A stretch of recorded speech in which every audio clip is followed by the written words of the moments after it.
Welcome to Fintech Daydreaming, the podcast that dives into the world of banking technologies and the ever-changing landscape of fintech companies.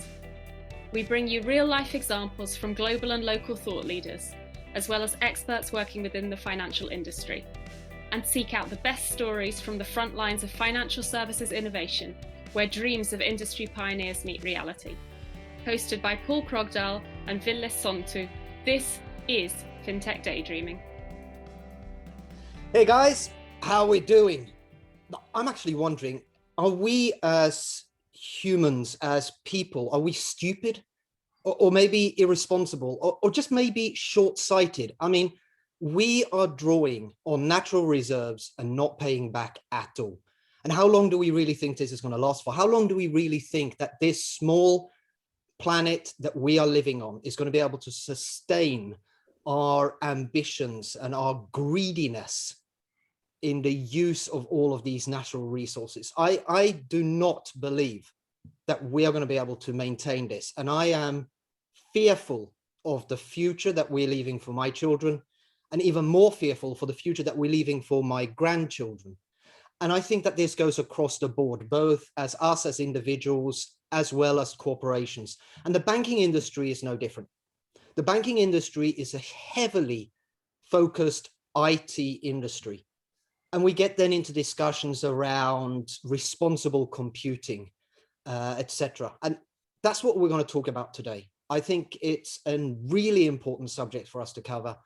And today we're going to take that challenge. I'm Paul Krogdahl, and this is Fintech Daydreaming. And I don't take this journey on my own. I have my wingman, my co-host, my partner in crime, Ville Sontu, with me. And not only is he a tech nerd, a fantastic Finn, but he's a purveyor of very, very, very good but bad listener jokes. So I'm wondering, Ville, how are things with you today? And please share with us a good joke. Oh yeah, things are actually pretty good. And what a passionate start you got there, Paul. I think you got the audience quite excited now about the topic of today, which is going to be actually very interesting, but I have to say. But I am actually fearful for one thing, and that is that the world will not be the same once I actually tell this joke. This is a pretty complicated one, but I think we're going to have to go for it anyway. Go for it. Come on. So did you hear that Nintendo's blockchain development team ran into a bit of a problem and internal disputes when they were developing their latest Super Mario game? No, share with us, Ville. Yeah, Super Mario got upset because he thought that they were using non-fungi tokens.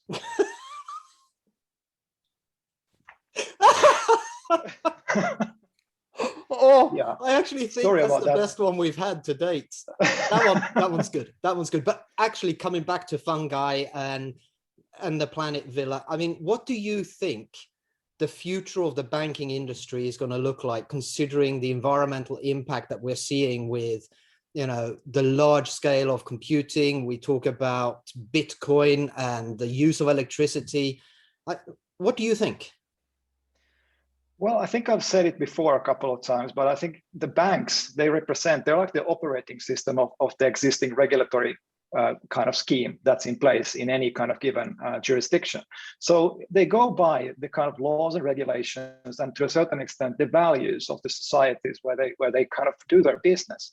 And I think this environmental question is no different. I think banks have the opportunity to enforce many of the kind of green values and green thinking in terms of designing around these principles that incentivize certain types of behavior, because you can actually build incentives quite nicely when you're talking about embedding money into these value chains. So yeah, I think the banks, as well as being the operating system for the regulation, they can also be the enabler of kind of better environmental values by building proper incentives into the right products. But I'm wondering whether that really is the truth. I mean, banks are driven by profit. They are measured on quarterly basis. And we all know that there's always a conflict of interest between doing what's good in the long term and doing what is driving value for us or the banks in the short term. This is a fundamental point of discussion. We've got with us today Mark Stevens. I listened to him do a presentation a couple of weeks ago, and he absolutely blew my mind. I am so excited to have him here with us today. I had a really long, Mark, I had a long introduction about you, but I figure it's actually better to have you do it yourself. Why don't you tell the world, who is Mark Stevens and how did you get that fantastic title of being a reluctant futurist? Well, the first thing to do is say my name is Mark Stevenson, so it's not Stevens. Mark Stevenson. I apologize. That's all right. That's okay. I've been called worse. And I got the job title futurist, which I don't like, but because I wrote a couple of books with the word future somewhere on the cover, and people started calling me a futurist. I don't like being called a futurist for all sorts of reasons. And I'll list a few now. One is that there are no qualifications for being a futurist for a start. So there are degrees in things like future studies, but you don't have to have those to claim you're a futurist. Futurism is generally populated, there are notable exceptions, but it's generally populated by what I would call techno-utopian nerds who are convinced that technology will solve all of our problems. Yeah. And actually the problems we face are the ones we've always faced about ethics and morals and governance and how do we get on with each other and the planet. And those are not necessarily problems solved by technology. And technology can help, but as you've hinted at in your introduction, actually these are kind of governance and ethical issues and moral questions. And many futurists, I think, don't really have much of a grounding in that kind of sphere. They certainly don't understand history, so they don't understand how we got to the problems we've got to, many of them. So, unless you have an understanding of the historical roots of inequality, the failures of the markets to price risk properly, all that kind of stuff, how are you going to solve it? Yeah. It's also associated with prediction. All our predictions are wrong because all of us are too prejudiced. I like to say, if you want to find the nearest prejudiced person, look in the mirror. So all of us are victims of the time we grew up, where we grew up, the politics that was around, the art that was around, the technology that was around, and it colors our thinking. Yeah. In fact, Napoleon Bonaparte said, "Tell me what the world was like when my enemy was 20 and I'll know how to destroy them." So we tend to predict things that we find emotionally or financially convenient. And in fact, Professor Philip Tetlock did an analysis of 38,000 predictions made by futurists and industry analysts and concluded they were no better than random chance because of this. And the third reason I don't really like, there's another reason I don't like predictions is they're quite passive. So you can spend a fortune with futurist firms or analyst firms like, Gartner or whoever, who will, try to tell you what your market will be like in 10 or 15 years time. They'll be wrong, as we've amply demonstrated. But also it's very passive, just says we just have to prepare for this upcoming thing. And my brand of futurism, if I have one, is that I am more interested in getting my clients to understand the questions that the future is asking us, and then saying, how are you going to answer those questions well in the service of making the future more equitable, more sustainable, more humane, or more just? Because if you're not doing that, it's pretty pointless. So, as Abraham Lincoln famously said, the best way to predict the future is to go and create it. So I'm much more of that kind of active view of thinking, and therefore that, futurism or futurist is the nearest job title, because I think about the future a lot. So I am well versed in technology, and I do help my clients think big strategic thoughts about the future. But I put reluctant on the front because I didn't want to get associated with that other shower of techno nerds who get everything wrong and promise the earth and end up helping to destroy it. I suppose there's the image of everybody staring into a crystal ball, right? Yeah. Trying to predict what that future is going to look like. And what's that phrase that's used so often?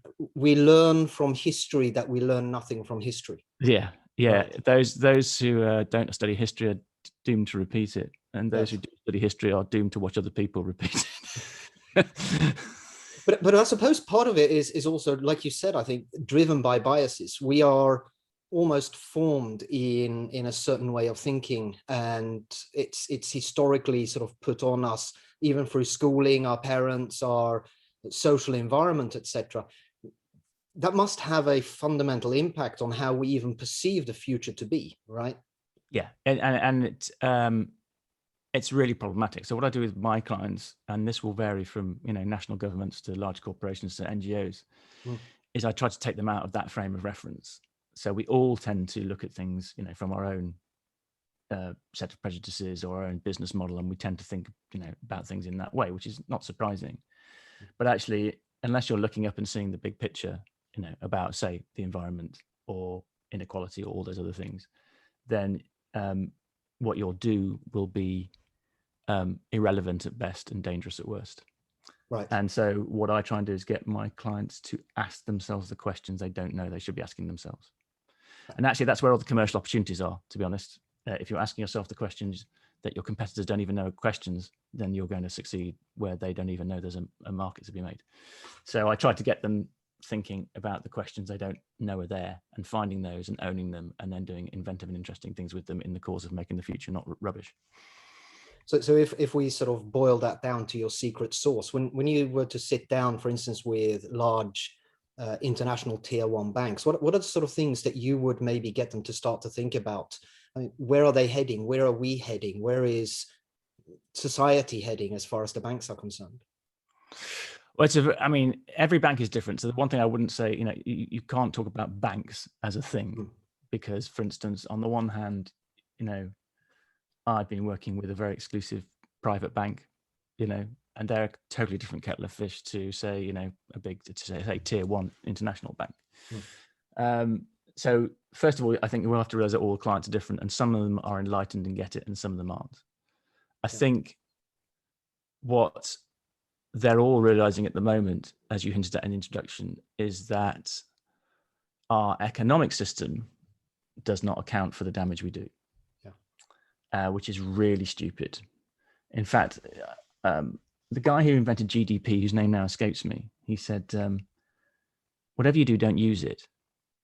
Don't use it for guiding your economy. He says it's a useful measure, and I think it was invented sort of after the Second World War because the Americans wanted to kind of know, what's going on, how much value is there out there. And he said, so he came up with this value, which is essentially the value of things that are being traded. And he said, it's a useful measure, but it's not useful for running a country. It's an interesting statistic. Yeah. It will tell you the value of the wood you sold, but it will not tell you the value of the forest you lost. Yeah. And at the moment, we're counting all the value of the things we're trading, and we're not counting the value of all the things we're destroying. So it's an absolutely cockeyed accounting system. Yeah. And banks in particular sort of pride themselves on being, good with figures and good with numbers, but they're not looking at half of them. Which is ridiculous. Any alien looking at the planet from outside would go, why are these people punching a hole in their own spaceship? That makes no sense. That spaceship's going to crash quite soon. Yeah. They're idiots. They must be able to see it. But you get people with these very perverse incentives, like, quarterly profits. Well, actually, it's not profitable because if you're destroying the planet, and you were measuring that in. I think there was an analysis a few years ago that if you went and looked at the biggest extractive and financial industries, if you actually accounted for the damage they were doing, none of them were profitable in any shape or form. And often we find that the cleaning up, say, of the damage done to the environment costs more than the value of everything that was traded, from the business in the first place. So the banks are beginning to realize this, like everybody else recently. I mean, we're all a bit late to the game, which is good. But for instance, one of the things that banks are doing at the moment, I know a number of them, is they're now starting to do carbon risk assessments of all their clients, all their big clients, and going, how exposed are these people to climate risk? And the more exposed they are, the higher the cost of capital to them. So it's going to cost you more to borrow from us if you're not going to take climate and sustainability and all these other things seriously. I think they, like you hinted at the beginning, that they're motivated to make money, but the way they make money isn't real. And that's the big question you've got to say, well, if that's not real, what does that mean? Now, the banks that get that, so the whole world is going to be moving in this direction because it's going to have to quite quickly. And the banks that get on top of that and start thinking differently and start leading as ethical, environmentally focused banks, they're going to clean up in the next 30 years. And there's the reason for that is the legislation will force them, will force the banking industry where it has to go. So for instance, in the UK, we've got a legally binding net zero target for the nation for 2050. And the courts have already demonstrated that they will take our government, to the cleaners if it starts to do things that are not compatible with that. Most famously, the planned extension to Heathrow Airport was kiboshed by the Supreme Court. They said you can't do it. It's illegal. It's incompatible with your stated legally binding climate agreement. So given that, how long do you think it's going to be before governments of any colour, left, right or centrist, how long do you think it's going to be before they're starting to pass legislation that says you as an individual organisation or bank or whatever are going to be responsible for cleaning up your own emissions? It's going to be 5 or 10 years. Absolutely. And I think, you know, the UN Sustainable Development Goals are helping to push in that direction. And the more that both public and private entities get behind that, and like you said, the legislations come along to force the banks into that direction. I still think the banks have got two dimensions, right? It is the dimension from themselves as a bank and operating in a sustainable way, but it's also focusing in on their customers, because banks can also look at, you know, deciding, like you said, should they invest in organizations that themselves are not sustainable. And I'm wondering, Ville, you know, sitting in a large bank, are you seeing the bank starting to take efforts in saying we will not have customers or work with third parties that are in themselves not following the same ethics around sustainability as we are as a bank? Short answer, of course, is that yes. So we are seeing different kinds of KPIs that are being set for the qualification of partners, third parties that are also linked to environmental values. Basically, you need to have an ethical approach to these topics, and or that you have to have an approach in general to do that. But I think what Mark said there was actually a very relevant, which is that you cannot put all the banks in the same buckets. So for example, if you talk about the kind of greed and money-driven decisions, ignoring the environment, for example, of course, if you're kind of a hedge fund manager in some Wall Street bank, then those things might be on top of your mind, not the environmental goals. But I think a lot of the kind of Nordic banks, for example, are quite good in comparison with these things. Now, one thing that actually occurred to me, I'm working in a bank and observing all sorts of behavior that I want to ask you, Mark, is that the kind of presence of greenwashing in all of these kind of things. So basically, you go out and make a big show about how you're environmentally friendly, but it's all just window dressing in many cases. So how do you actually qualify what is greenwashing and what is not? What is a real effort towards making this a better planet compared to just the show of that? It's really obvious. Just look at the figures, right? Which figures? Yeah, well, I know how much of your revenue is coming from doing ethical stuff and how much isn't. It's really simple. It's I find it hilarious. In fact, my good friend Ed Gillespie, who I do a podcast with, we met and bonded over us totally taking apart somebody from Barclays who'd just done a presentation about this wonderful job scheme for people from underprivileged backgrounds and how they trained them up and got them jobs in Barclays and whatever. And Ed and I sat there and went, well, that's great what you're doing. What about the £3 billion last year of financing for shale oil and gas and all that kind of stuff and the destruction of the planet? He said, well, that's not my problem. I'm doing a good thing. I'm saying, what do you mean you're doing a good thing? You're getting people to come and work for a bank that's destroying the planet. How is that useful? And so, it's very easy to spot that stuff. And what you need as a bank, actually, and as a business, is the right shareholders. So you can have very enlightened people at the bank. You can have very enlightened people at the top of the bank. You can have very enlightened people at the top of organizations. And I've seen this, but if the shareholders come along and say, I just want the quickest bang for my buck, then that all that good work can be undone quite quickly. The irony of that is, of course, is that there's lots of research that backs this up, is that organizations that take sustainability and equality and all that good stuff seriously, they outperform the market, both in terms of accounting performance and stock market performance in the long run anyway. And they outperform their competitors in the long run. They take a bit of a hit at the beginning. And why? Well, because it's really simple, because they manage risk better. If you're looking outwards and you're looking at the big picture of what's actually going on in the world, you're probably going to manage the risk within your business a lot better. And you have much more loyal staff because they're happy to work at a place that they feel is actually in touch with the world rather than destroying it. And that's interesting because 85% of employees don't like their jobs. You think about that. I mean, these are the businesses we're funding. We're funding people to build businesses where 85% of people hate the work they do. Think of the loss of productivity there. Think of the loss of profits of that. Think of the mental health burden and think of the just ridiculousness of creating a system where 85% of people feel disenfranchised. And then one of the reasons I think they feel disenfranchised and they don't want to be there is because they feel they're now complicit in a system that's destroying their own future. So their salaries are bribery, not reward. It's just a ridiculous and stupid way to run any kind of system.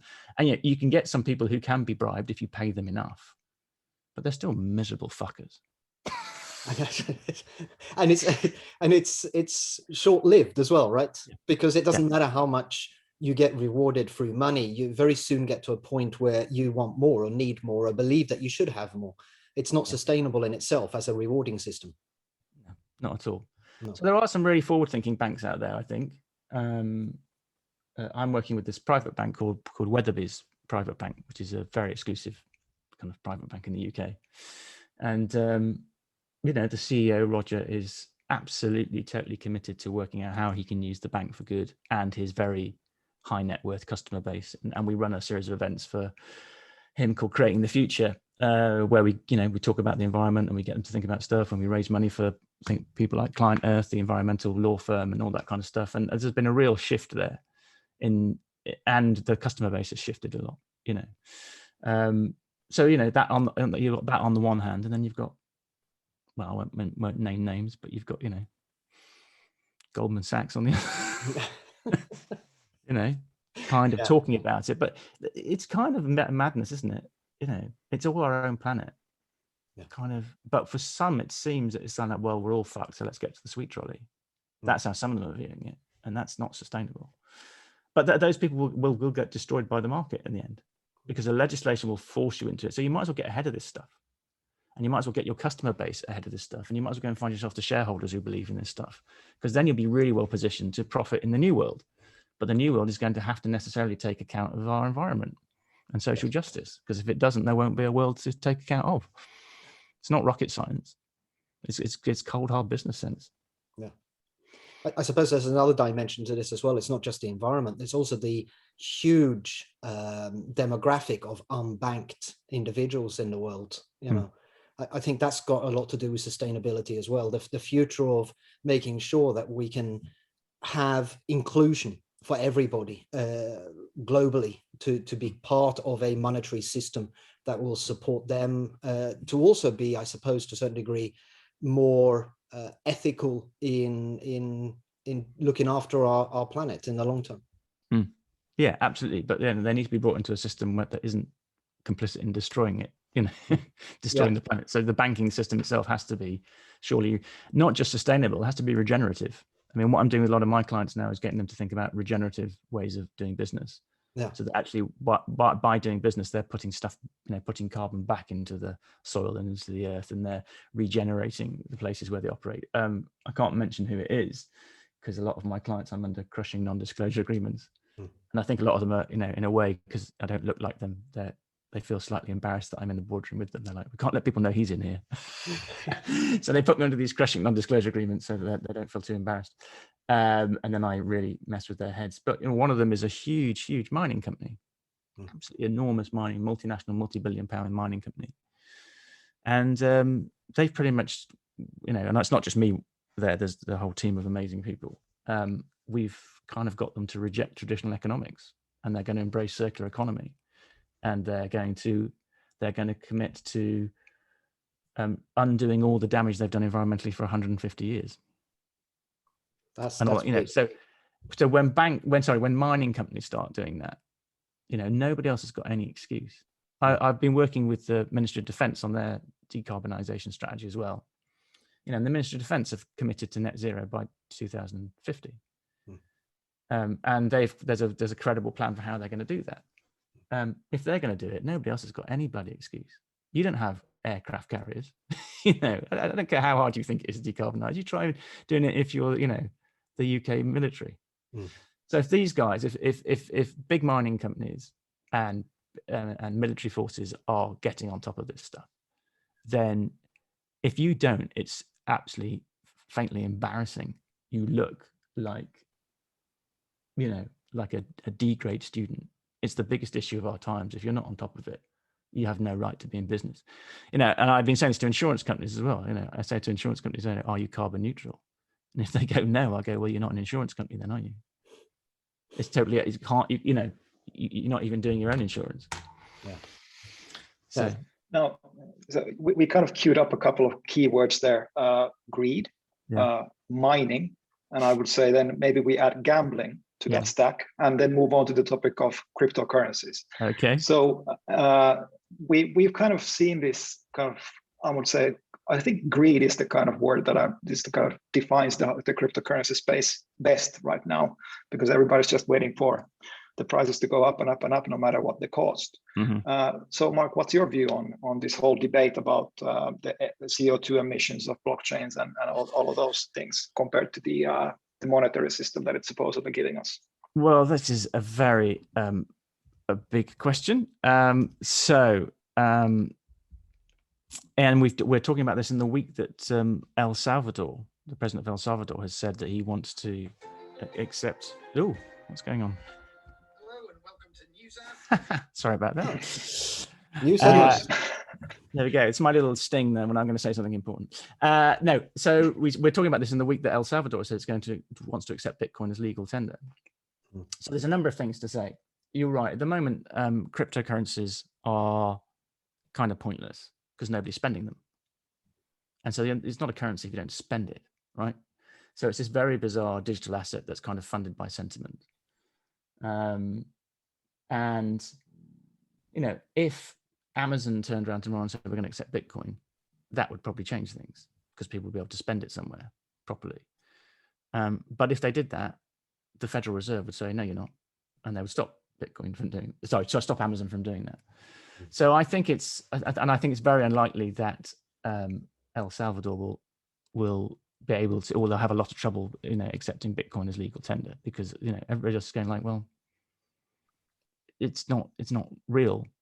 And I think it's a very interesting idea, cryptocurrencies. I think that the debate they brought up and what I think we will see will be cryptocurrency versions of things like the dollar and, you know, sterling and the euro. I think that will come about because there's all sorts of benefits from a cryptocurrency where you can, you know, instantly, you know, reduce the cost of administration, say of VAT. You know, rather than having this very complicated thing, the VAT can just go to where it goes immediately, and, you know, you've saved, you know, you've removed a huge amount of friction from the financial system, and therefore, you know, a huge amount of cost, which is good.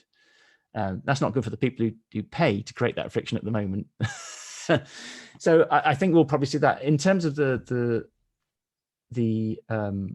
environmental footprint. It's bad, but, you know, as we move increasingly towards renewable energy, that problem kind of goes away.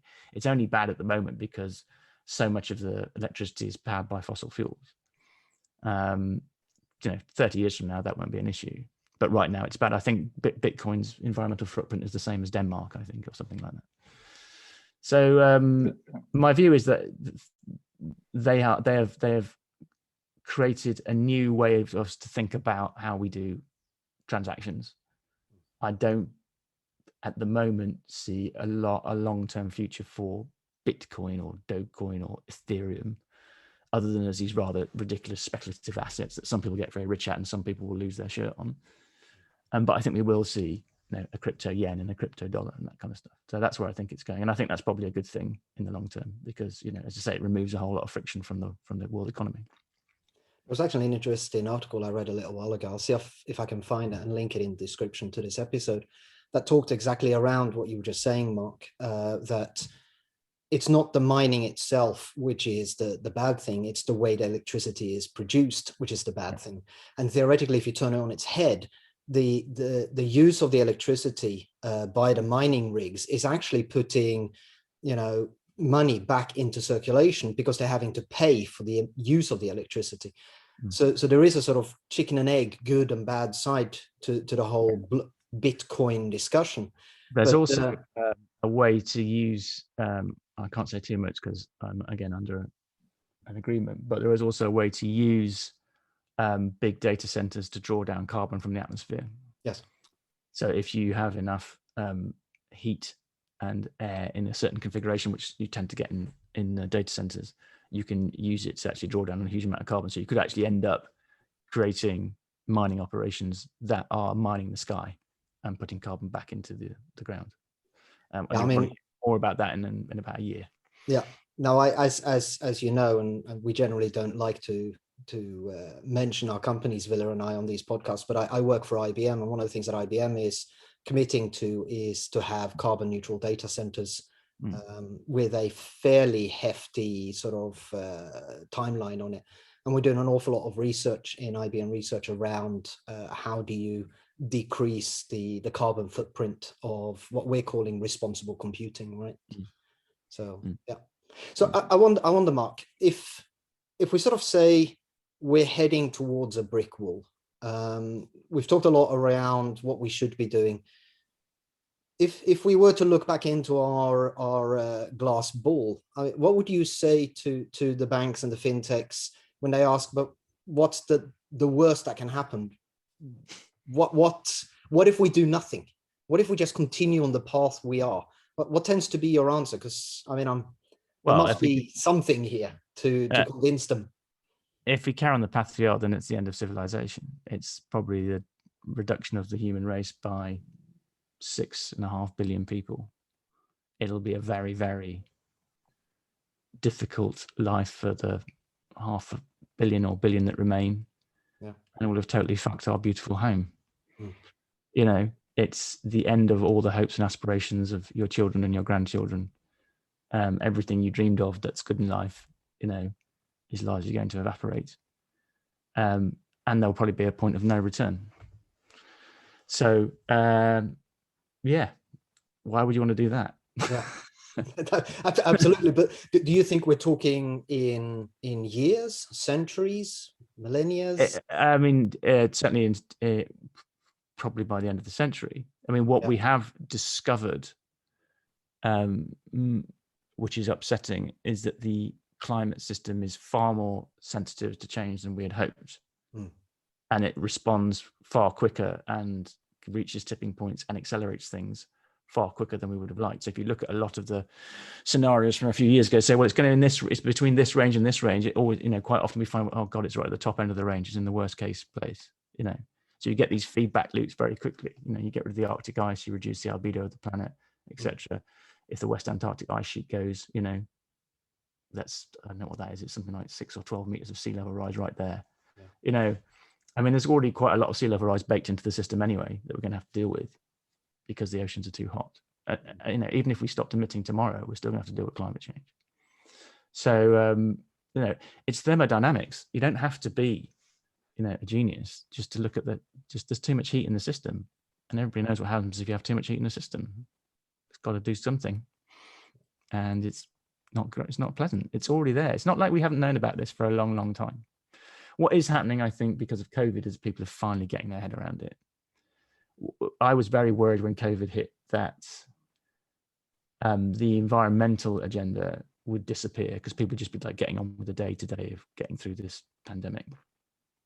And what has happened, I think, is the opposite, in that people have realized that the pandemic really is kind of a symptom of our broken relationship with the natural world. Yeah.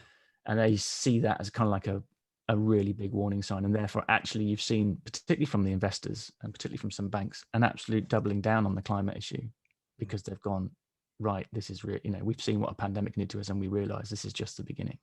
Yeah.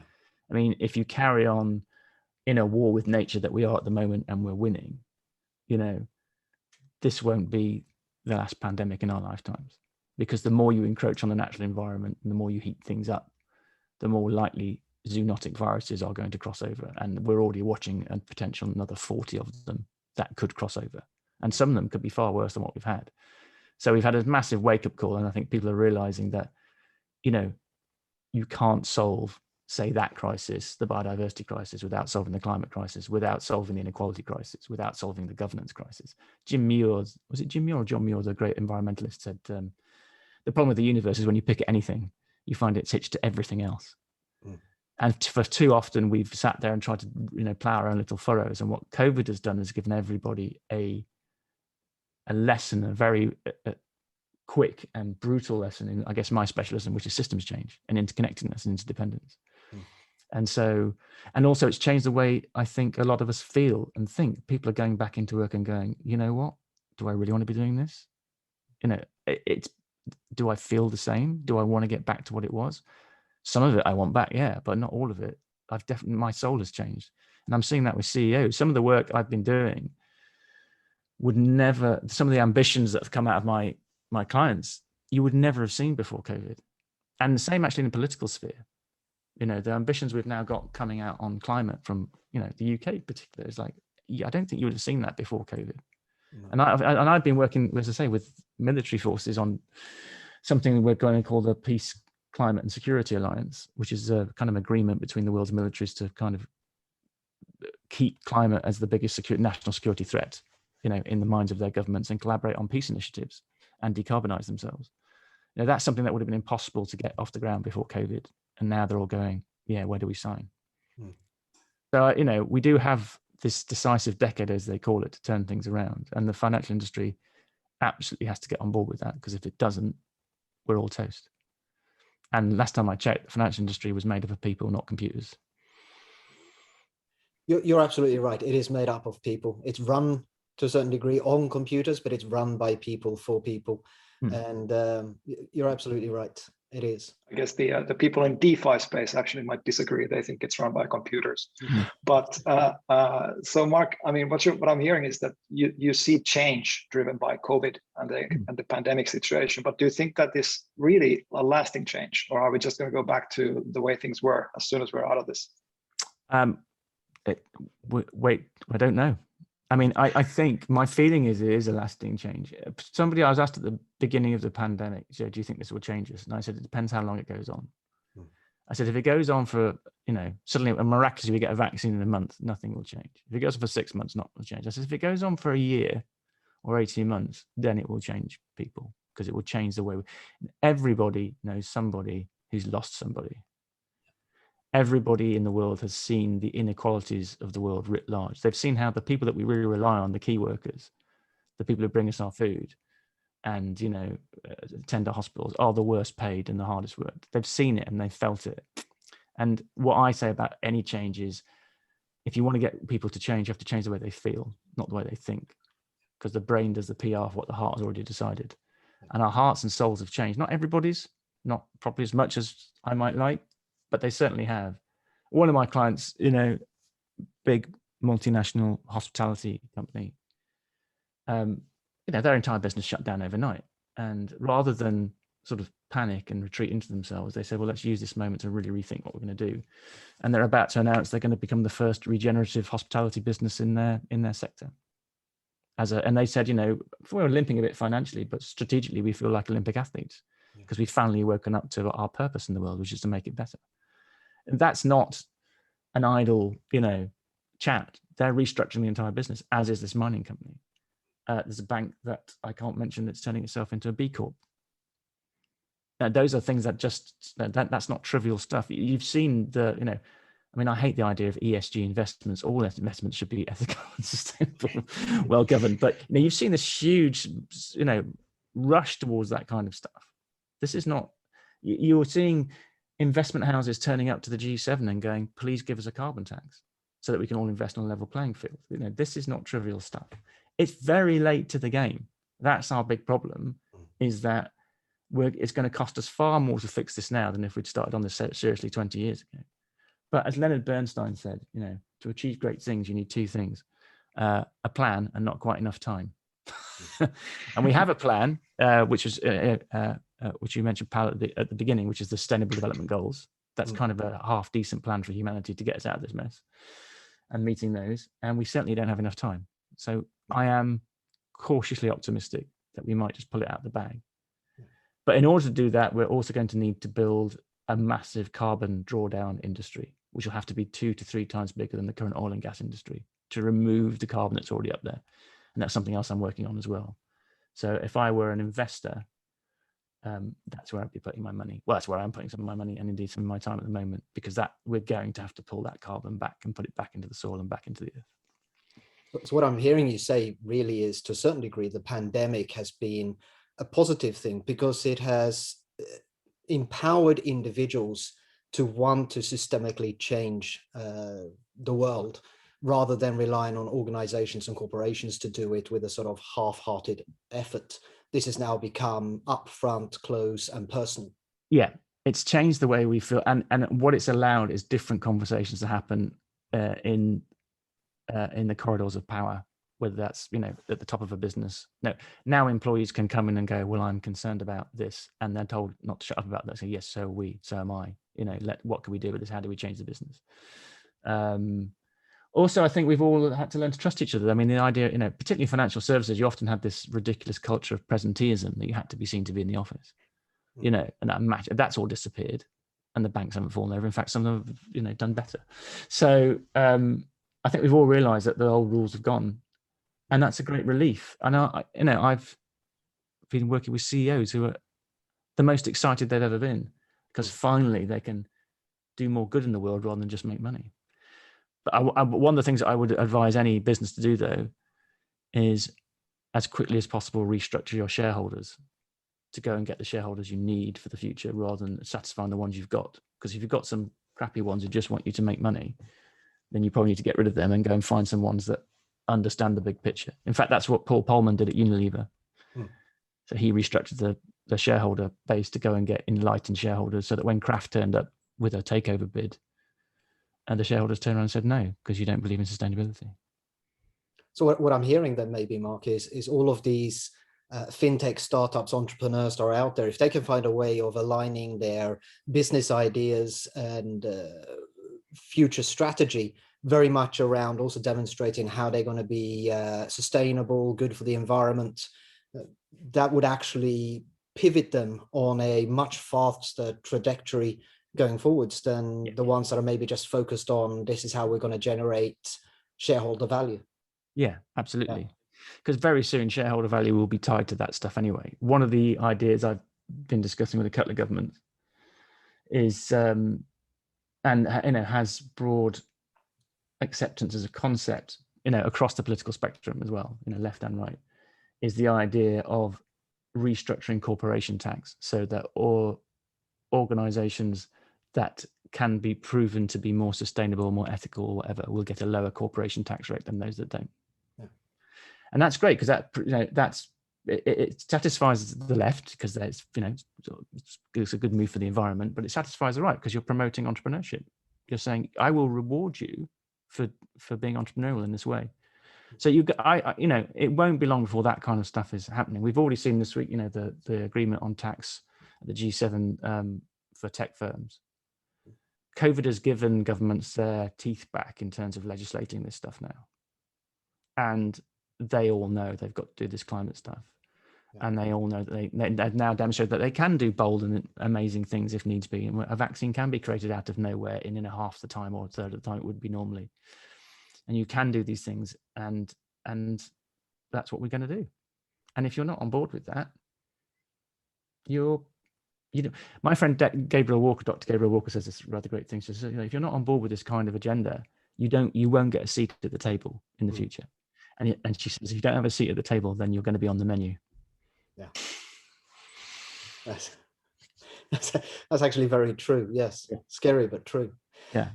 But guys, time flies when you're having these sort of discussions, and we're starting to sort of come to the top of the hour here. Vila, do you have one last question before we move on to the next part? Yeah, we heard a lot of kind of cautiously optimistic things mentioned in this conversation already, but just kind of leave us on a higher note instead of doomsday kind of a feeling. What are the kind of top kind of positive things that you're seeing right now? We talked about this kind of COVID situation driving a lot of the sustainable agenda. We heard about data centers being able to absorb CO2 instead of emitting it, and all sorts of advances in mining and many things. But what is the kind of top most positive things that we can kind of look at and hope to see them grow in the near future so that we can feel a little bit better? Well, I'm not necessarily optimistic about the future. I believe it's possible we can save it. I'm not saying we will. So there's, I would hate to come across as some kind of Pollyanna. I think we're in a very sticky situation. But the positive things, there are lots of things to build on. And I think that's, you have to concentrate on the positive. Otherwise, you just wouldn't get up in the morning, certainly in the work I do. So for instance, like wind power doubled its capacity, installed capacity last year, doubled. It only has to do that a few more times, and it looks like it's going to. You're looking at the end of fossil fuels more quicker than we probably imagined. So that's really good.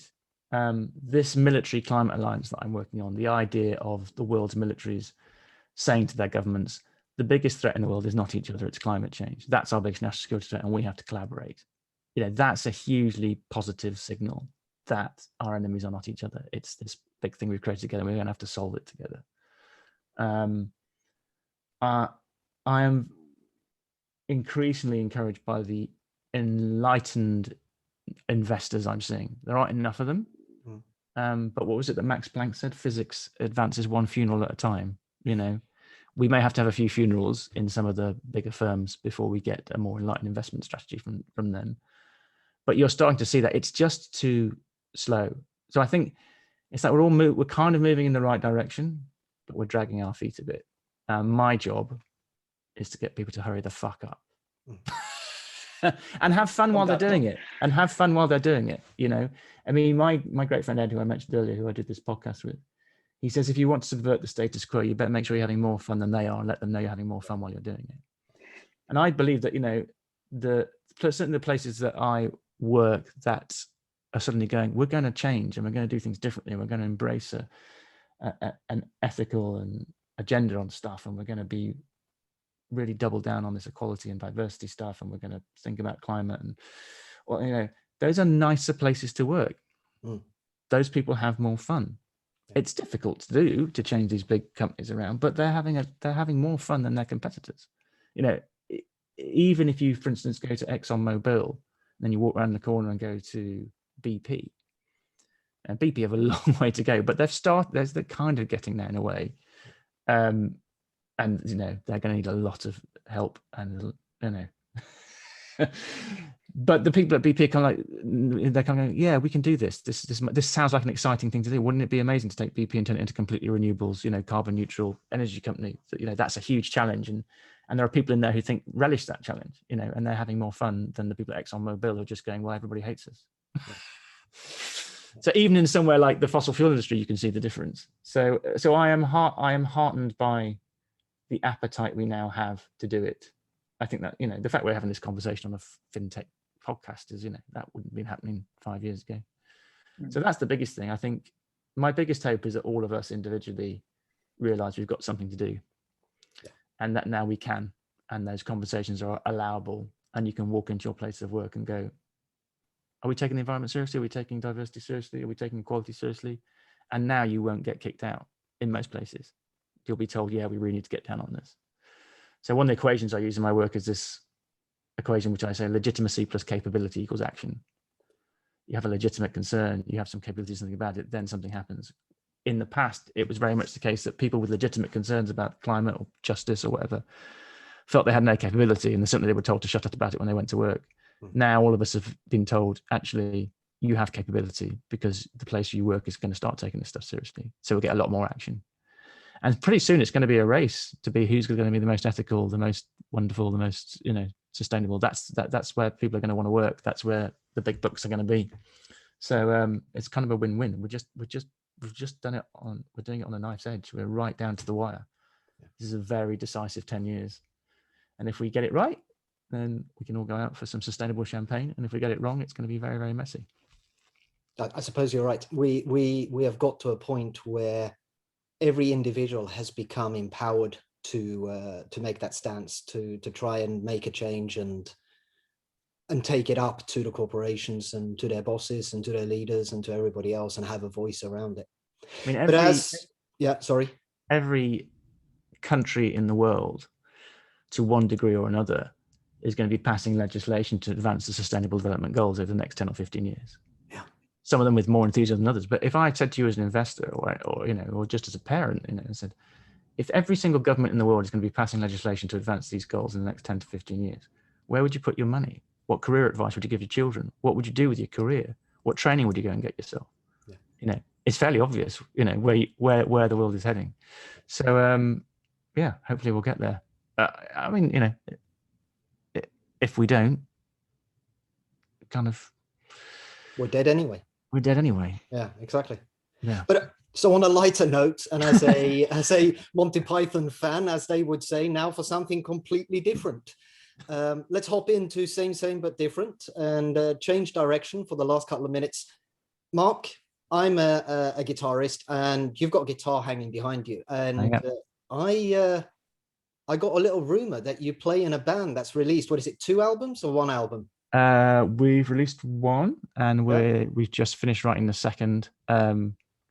Way overdue. Our record company is a little bit annoyed with us, I think, because we're Blame it on COVID. Yes, but we kind of blamed it on COVID. So yes, so I play and write in a band called Quantum Pig, which, as you can probably hear from the title, started out as a bit of a joke. And it was me and my friend Ian, who's a fantastic musician, just decided, as men who are of a certain age, that we're just going to play the music we like. We're not going to try and make music that we think is popular. We'll just play willfully complex progressive rock, and with a kind of a poppy edge. And it turned out to be much better than we thought it was going to be. And then by accident, we got a record deal. And yeah, we'll be releasing our second album early next year, I think.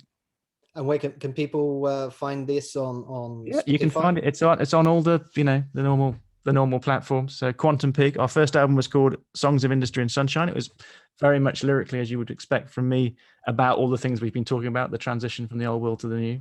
Mm-hmm. It was very, very well reviewed. We didn't get a single bad review, which was nice. We got some national press, we did videos and all that kind of stuff. So, the world of prog is a very, very small world, actually. But it's significant. I like to say that prog rock, I imagine, is a bit like being gay in the 60s. There's a lot of people doing it, but it's a closed scene, and you may not admit that you're in it. So I think prog rock is going to come out quite soon. We're going to be proud again and say, look, we do like this willfully complex music made by mostly old white guys who can't dance, but it's okay. That's our thing. I have to admit, I'm jealous. I mean, I grew up in my teenage years thinking I was going to become the next famous rock guitarist, and I had the long hair just like you, but now I've ended up with short hair, a long grey beard, and my guitars just hang on the wall, and I take them down to play for my children periodically. So you've managed to get to where I believed I would get, but our futures are never set in stone. Well, I mean, there's a serious point here, which is I do have this side career in the arts as a musician and in comedy as well, and as a playwright, and I write the occasional book, as was mentioned. And that's because the skills that you have to learn to front a band or do a stand-up gig or write some comedy are all about manipulating the emotions. That's what we go to the artists for. We want them to make us feel stuff. And actually, I use those skills far more in the boardroom than my technical skills. It's like, what's the joke that's going to get this guy to understand this point? What's the feeling? What's the emotion? Because once you've got them feeling differently, then they will do differently. Yeah. And that's one of the big things that I think has shifted at the moment with COVID. To go back to our conversation, is I think we all feel a bit different now, and that means change is possible. And it's possible in a way that will never be possible again in our careers. So this is the moment to really, go for it. I think I say, if you're not going to be bold now, when? Now is the moment in history, in your career, where there's a chink in the status quo, and we can run in and tear it apart and make something new and exciting. And if you back away from that opportunity, you will regret it. And there's a rule I live by, which is fear is hard, but regret is a fucker. So don't regret it. Run at it with all your heart and build a world that's worth, giving to your children. And play guitar while you're doing it. And play guitar whilst you're doing it. Yeah. And with that fantastic high note, we've come to an end of another episode. It's actually coming into the close of season 3 for us. We will have one more episode after this, just Villa and myself doing a review of some of our highlights from this season 3. But Mark, before we close out, for all of our listeners, where can they find you if they want to know more about you, your band, your stand-up comedy, and everything else? I'm really easy to find. So my website is markstevenson.org, where you can contact me or my various agents. And I'm on Twitter, Optimist on Tour. So I'm generally very easy to reach, and I of course am for hire. Yes, absolutely. And for that, we are so immensely grateful that you wanted to come and spend an hour with Villa and myself today to talk about these important topics and discussions. And we're also grateful for you, dear listeners, for again coming back and listening to us. Without you, we would have no podcast. We would be shouting into an empty, dark room, and that's not fun for anyone. So we thank you as well for putting up with us for another episode, and we look forward to having you join us in a future episode. But please reach out to us on all the usual channels. We're on Instagram, Twitter, LinkedIn, YouTube. We would appreciate your feedback and comments on our channels. Hit the like button on our YouTube videos. We really want to grow our following on YouTube. And let us know what you would like us to focus on in future episodes. And Villa and I will be back in 2 weeks' time. Like I said, last season episode. And we look forward to that. So thank you. This has been Fintech Daydreaming.